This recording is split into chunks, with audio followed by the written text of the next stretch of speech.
界杯演到第2波了，侬是别是靠海还是天台乱海啊？不管怎么样，看球看饿了总是不可以的。世界杯期间呢，我们打开世界杯夜宵分享清单，让冬天的世界杯你就在卡塔尔热火朝天。今天我们就来一份一锅到底、牛了个牛的夜宵。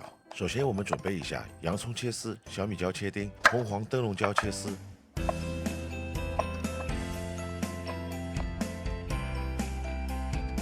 切点葱花，然后将我们的牛蛙切一下，大长腿排一排，整齐划一。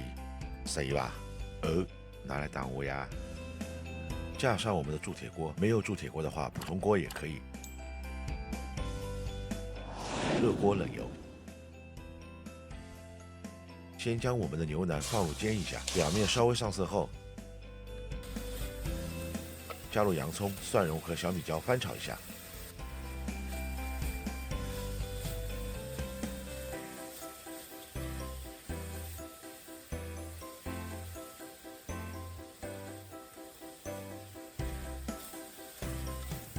等到洋葱变成半透明后，加入海盐和黑胡椒调一下味。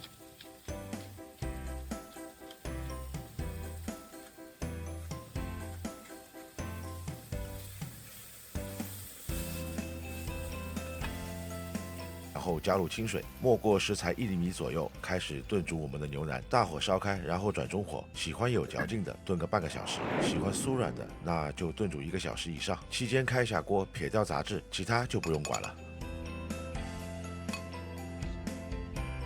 时间到，汤水收到只有原来的1/3，我们加入切好的灯笼椒，翻炒一下，然后加入我们另一个主角牛蛙，稍微翻炒几下。好了，开始给这道菜注入第一魂，黄豆酱1小碗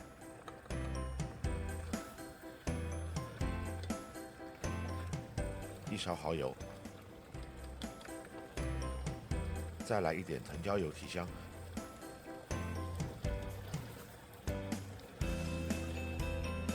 顺便再来一点小米椒。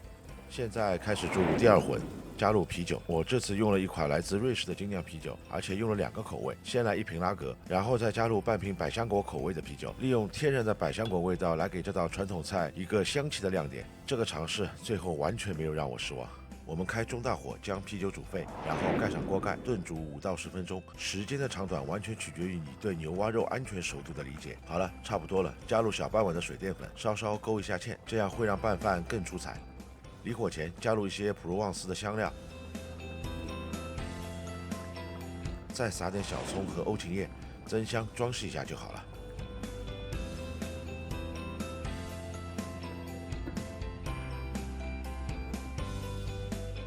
来1碗米饭，把牛蛙和牛腩淋在米饭周围，就可以开吃了。